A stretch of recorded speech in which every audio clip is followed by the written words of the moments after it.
절대쌍교 고룡 원저 제15장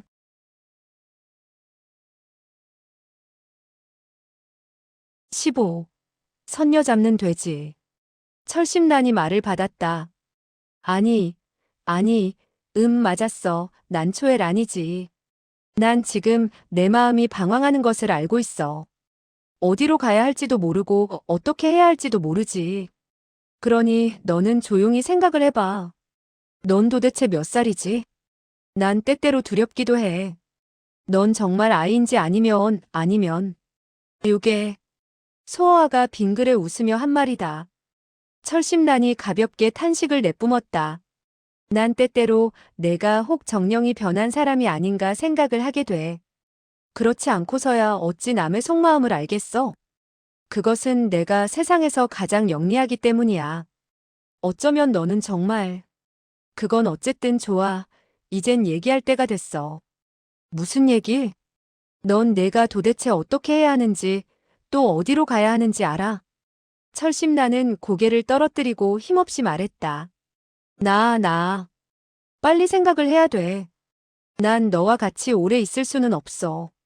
철심란은 돌연 고개를 들고 안색이 더욱 창백해지면서 말했다.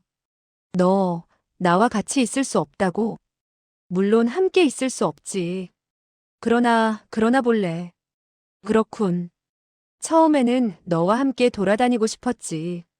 그러나 내가 여자라는 것이 밝혀진 이상 난 생각을 바꿨어. 너를 제자로 맞이할 수도 없게 되었어. 그러나 너. 그녀는 너무나 복받쳐 말을 잇지 못했다. 소어하는 그녀의 마음을 아는지 모르는지 여전히 냉정했다. 나는 너와 친구도 아닌데 왜 같이 다녀야 하지? 더군다나 나는 할 일이 많아서 여자에게 신경을 쓸 시간이 없어. 철심란은 갑자기 다른 사람에게 뒤통수라도 맞은 듯 넋을 잃었다. 온몸이 떨려왔다. 얼마의 시간이 지나자 그녀는 쓸쓸한 미소를 지으며 입을 열었다. 그렇지, 우리는 친구도 아니지. 너 어서 가라. 그럼 넌? 난 물론 갈 곳이 있고 내가 상관할 일도 아니야. 좋아. 그러나 지금 너는 길을 걸어가지도 못할 테니 내 말을 너에게 주겠어. 철심란은 이슬 맺힌 눈으로 지그시 입술을 깨물며 말했다. 고마워, 그러나. 난 너의 말이 필요 없어. 너의 모든 것이 필요 없어. 너. 말에서 뛰어내린 그녀는 곧 고개를 돌려버렸다. 그녀는 죽어도 소어아에게 자기의 눈물을 보이기가 싫었던 것이다. 소어아는 말고삐를 잡아 끌며 말했다. 그럼 좋아. 나도 이 말과 이별하기가 섭섭했어. 나. 사실 그녀는 이렇게 말하고 싶었다. 그러나 입속에서만 뱅뱅 맴돌 뿐 차마 이야기할 수가 없었다. 내가 말보다 못하단 말인가?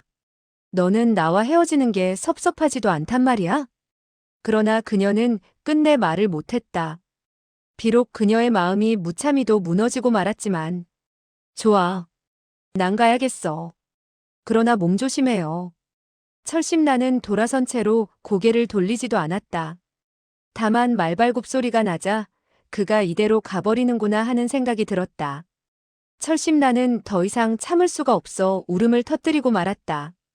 난 물론 조심을 할 거야. 너까지 걱정을 할 필요는 없어. 다시는 죽어도 만나지 않을 테니까. 목이 터지라고 외친 그녀는 땅에 쓰러져서 크게 통곡을 하기 시작했다. 소어아의 귀에는 이 울음소리가 들리지 않았다. 어떻든 간에 그는 못 들은 척해야 했다.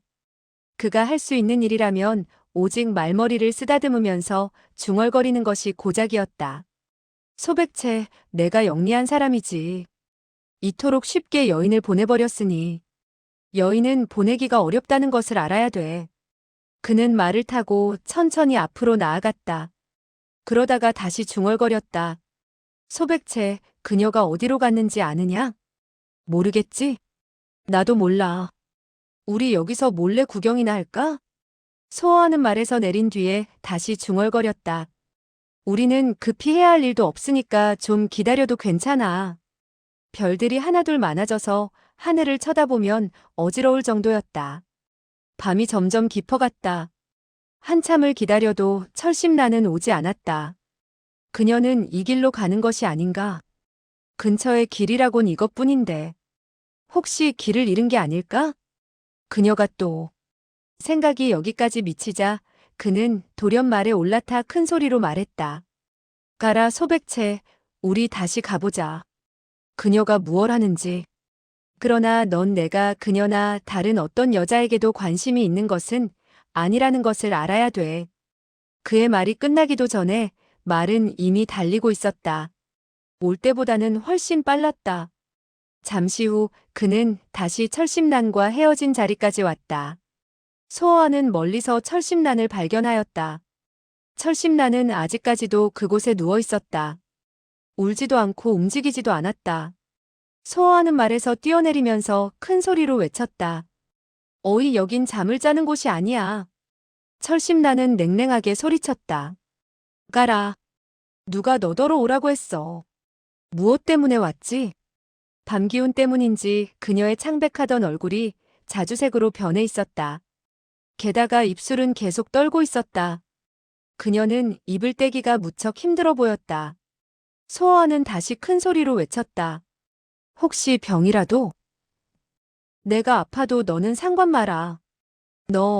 너는 나와 친구도 아닌데 왜 나의 일에 상관하는 거지? 그녀는 몸을 일으키려다가 다시 기우뚱했다. 소어가 말했다. 지금은 너를 상관해야겠어.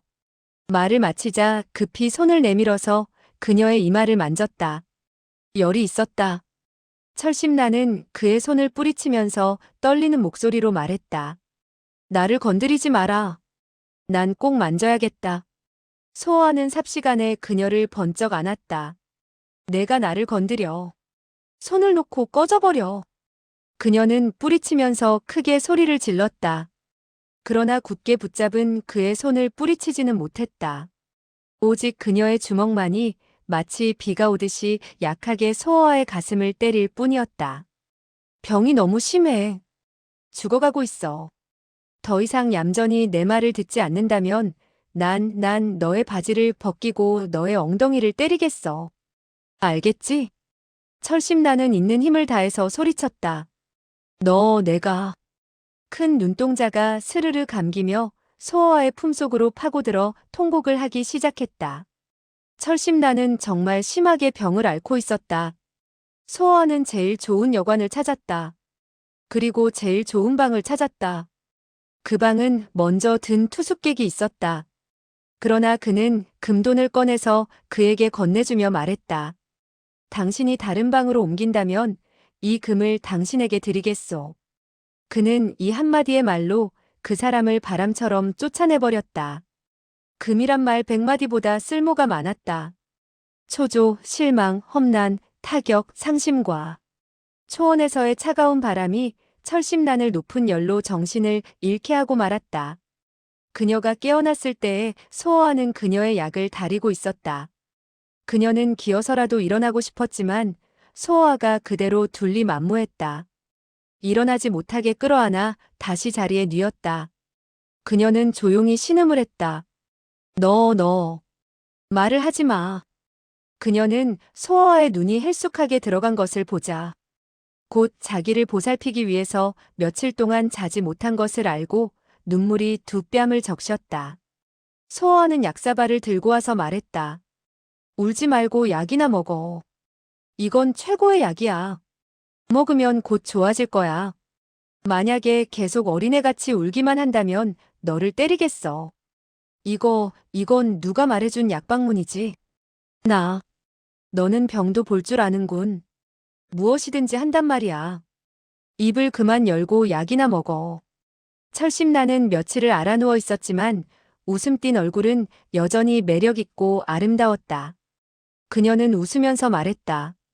내가 입을 벌리지 않으면 어찌 약을 먹지?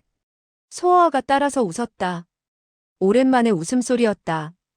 그는 여자가 때때로 귀엽다고 느꼈고 더욱이 웃을 때가 그러하였다. 황혼이 되었고 철심나는 다시 잠이 들었다. 소어하는 방 밖으로 걸어 나오면서 조용히 중얼거렸다. 강어야 강어.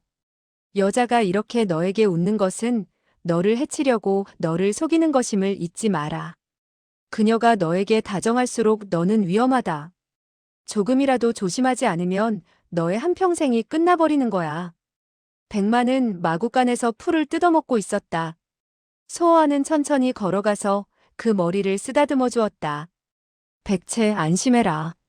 남들은 속아도 난 절대로 속지 않아. 그녀의 병이 나으면 난 즉각 떠날 테니까. 이때 급한 말발굽 소리가 요란하게 울리더니 여관 밖에서 우뚝 멈췄다. 이 여관은 그렇게 크지는 않았어도 설비가 잘 되어 있었고 딸린 술집도 있었다. 소호와는 다급한 듯한 말발굽 소리를 듣자 그들이 누구인가 보고 싶은 마음이 들었다.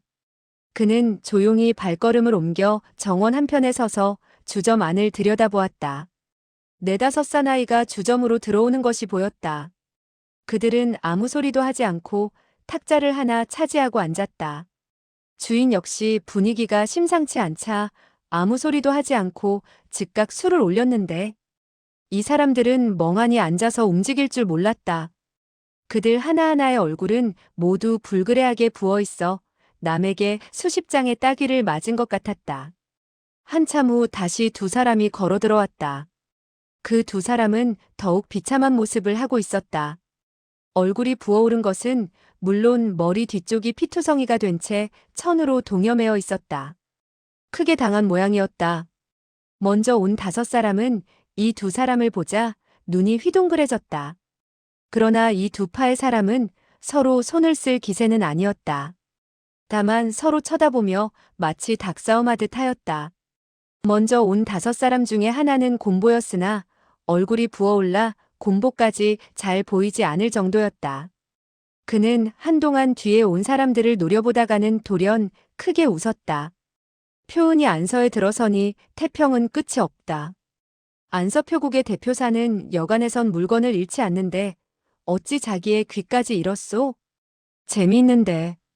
그는 이렇게 말하며 웃었지만 얼굴이 몹시 당긴 듯 눈살을 찌푸렸다. 그래서 얼굴을 찡그리다 보니 웃는지 우는지조차 분간할 수가 없었다. 나중에 들어선 두 사람의 눈이 노기로 빨갛게 충혈되어 있었다.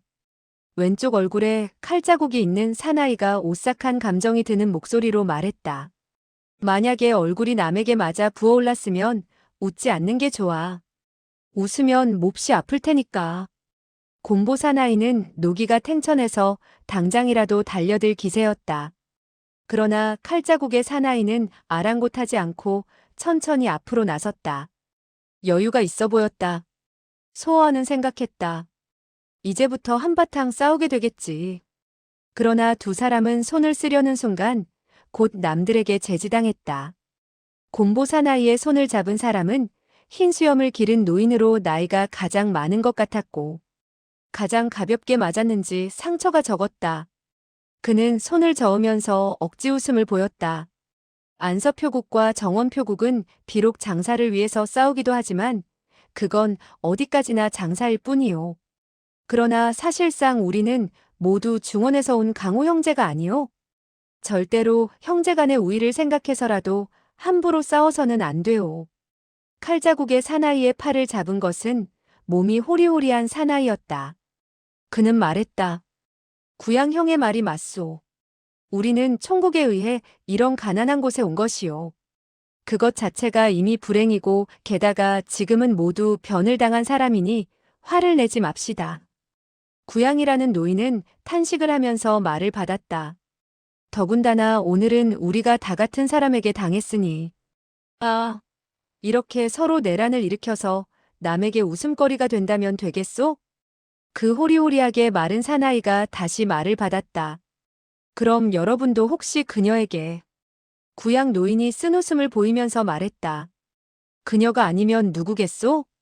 그녀 외에 누가 이토록 악독하게 독수를 가하겠소? 아, 우리 형제들은 오늘 정말로 창피를 당했소. 그가 이런 말을 하니 모두들 탄식을 하면서 주저앉았다. 이 일곱 사람의 얼굴은 모두 퉁퉁 부어올라서 무슨 표정을 짓고 있는지 알 수가 없었다. 그러나 한 쌍 한 쌍의 눈에는 분노가 가득 차 있었다. 그 곰보 사나이가 다시 상을 쳤다. 만약에 무슨 원한이 있다면 우리가 그 계집애에게 맞아도 좋지. 그러나 영문도 없이 그 계집애가 손을 쓰다니. 구약 노인이 길게 탄식을 했다. 강호에서는 본래 약한 사람이 강한 사람에게 당하는 거지. 사실 말이지만 우리의 무술은 그녀의 상대가 못 되니 하는 수 없지.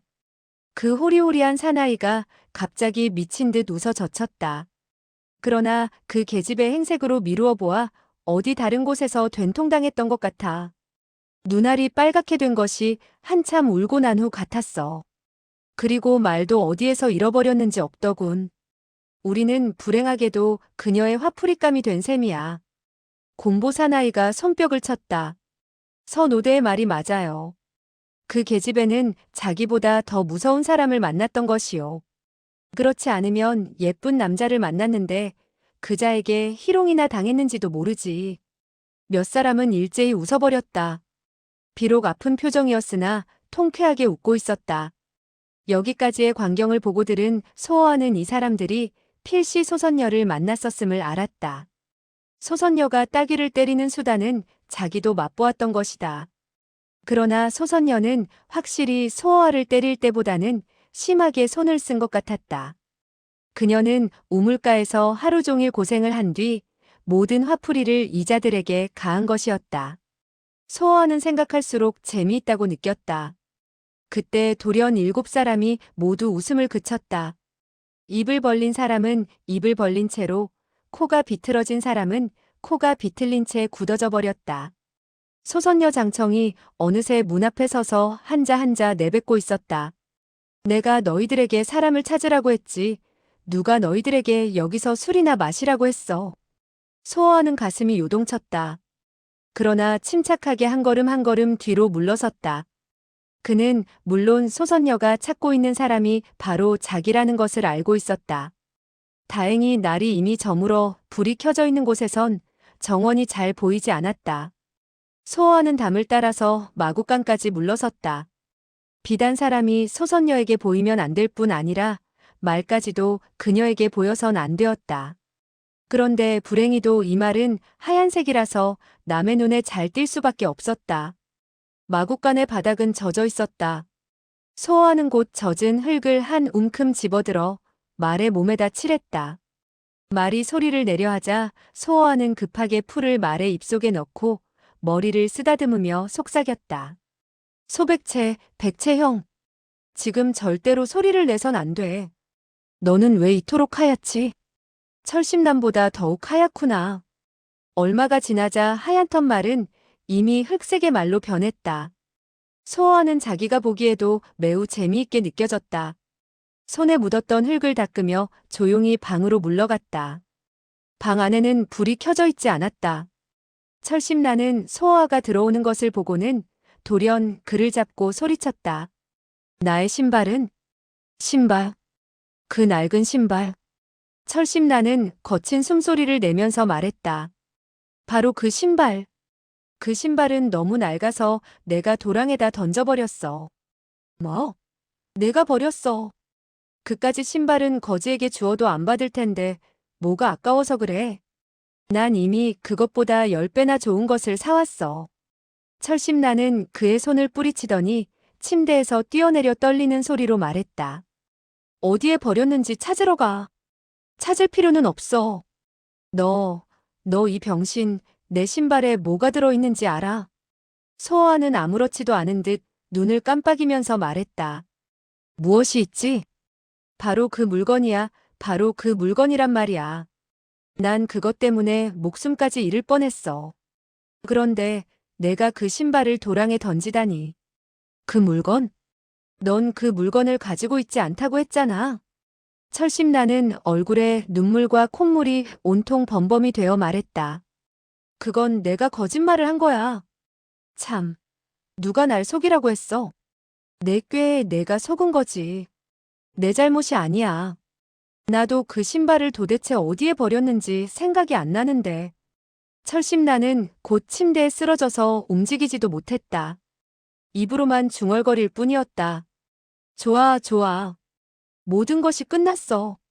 소어하는 그녀의 들썩이는 양어깨를 바라보며 약간의 미소를 띄었다.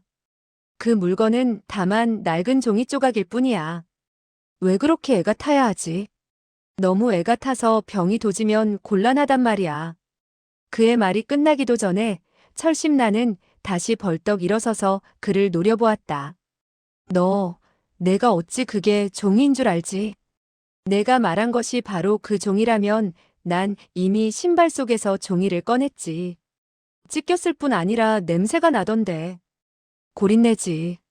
철심나는 어떻게 해야 좋을지를 몰랐다. 온통 그의 가슴으로 안기면서 두들기며 웃음을 터뜨렸다. 너, 바보, 일부러 나를 미치게 만드는구나. 왜 나를 속였어?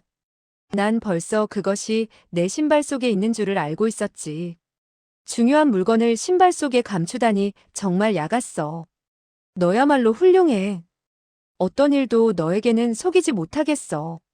너 정말이지 놀랐어. 그러나 이젠 그 물건이 나의 손에 있으니 애태울 필요는 없어. 너의 손에 있는데 내가 왜 애를 태우겠어? 내가 안 돌려줄 것이라고 염려되지는 않아? 난 두렵지 않아. 좋아, 난 돌려주지 않겠어.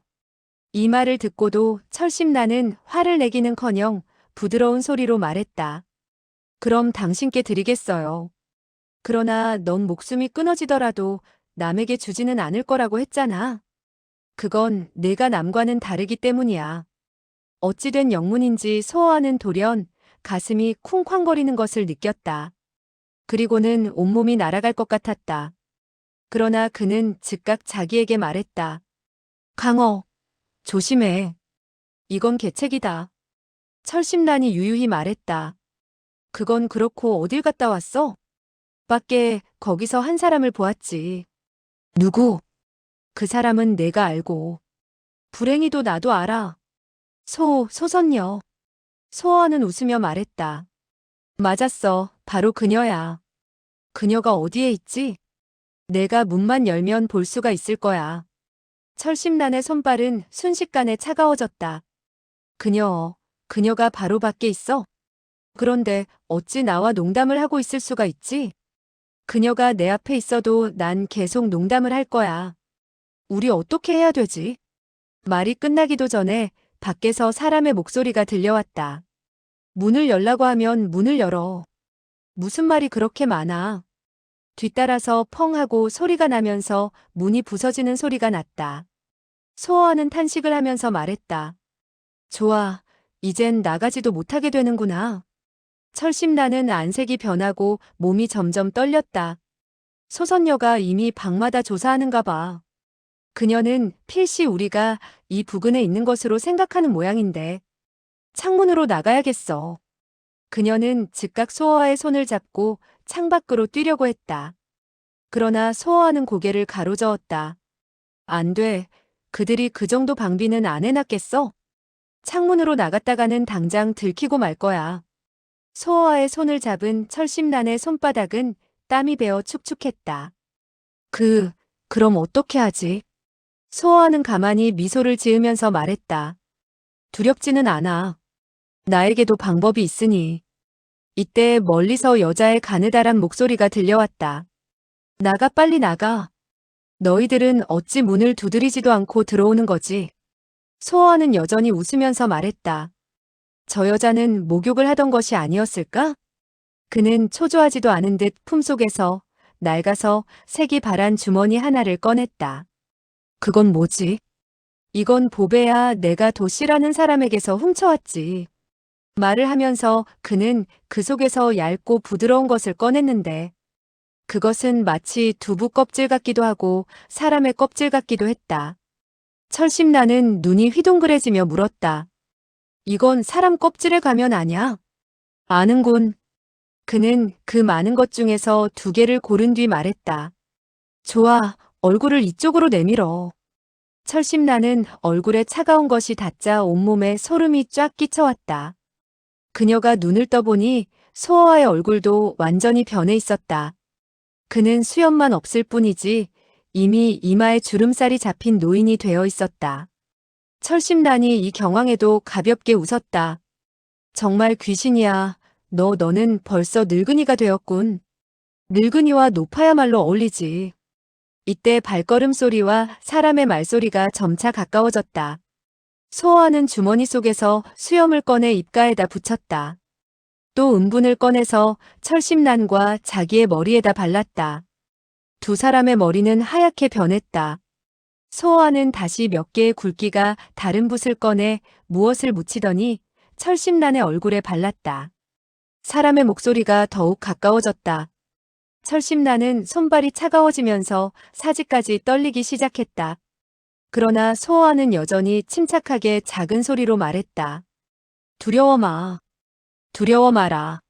나의 변장술은 아주 완벽한 것은 아니지만 좋게 그들을 상대할 수는 있어. 발걸음 소리가 그들의 방 앞에 다가와 섰다.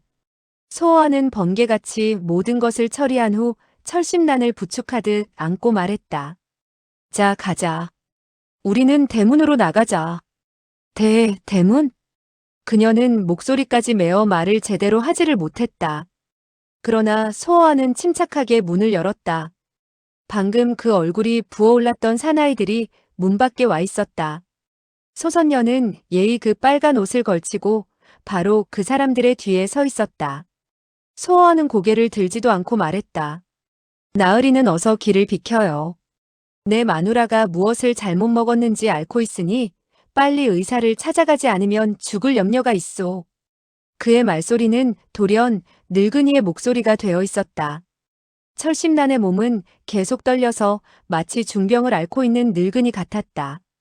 그 사나이들은 즉각 길을 열어주는 것이 혹 전염병이 옮을까 염려하고 있는 듯했다. 그 곰보 사나이는 코를 가리고 이맛살을 찌푸리면서 말했다. 6월에 돌연병이 났으니 필시 중병이야. 그렇지 않고서야 어찌 저렇게 떨 수가 있을까? 소호하는 탄식을 하면서 서서히 그들의 가운데를 지나 걸어갔다. 어렵게 소선녀의 몸을 지난 뒤 정원에까지 나왔다. 소선녀는 그들을 바라보면서도 조금도 의심을 하고 있는 것 같지는 않았다. 그러나 그들이 몇 걸음을 떼어놓기도 전에 착 하는 소리가 났다. 소선녀가 돌연 한 사나이의 허리에서 칼을 꺼내더니 소호아를 향해 지쳐들어왔다. 나를 속일 수 있을 것 같아? 철심나는 놀란 나머지 혼이 날아갈 것 같았으나 소호아는 느끼지도 못했다는 듯 무감각했다. 칼은 그의 머리에서 1촌이 되는 곳에 멈추었다. 사나이들은 모두 탄식을 하면서 생각했다. 이 계집애는 의심도 많구나. 저런 늙은이도 놔주질 않으니. 소호아는 아무 일도 모르는 듯 마구간에 가서 그 변장한 말을 끌고 나오더니 중얼거렸다. 마라. 마누라가 병에 걸렸으니 서둘러 가줘야겠다. 철심란의 눈은 빛을 잃었다. 땀이 계속 흘러내렸다. 소호아가 말에게까지도 자연스럽게 말을 건네다니 그녀는 그를 꼬집어 뜯고 싶었다. 잠시 후 소호아와 철심란은 한 길을 걷고 있었다. 철심란은 자기가 어떻게 걸어 나왔는지도 몰랐다. 마치 꿈을 꾸는 것 같았다. 그녀는 정신없이 소호아에 의해 말을 타게 되었고 소호아는 말을 끌며 천천히 걸어 나왔던 것이다. 하느님, 제발 부탁이니 빨리 가주시오. 철심란이 속삭였다. 소호아가 그녀를 힐끗 한번 쳐다보고는 말고삐를 고쳐 잡으며 말했다. 절대로 빨리 가선 안 돼. 그놈들이 뒤에서 보고 있을지도 몰라. 빨리 가면 들통이 나버려. 이 밤 하늘의 별들을 봐.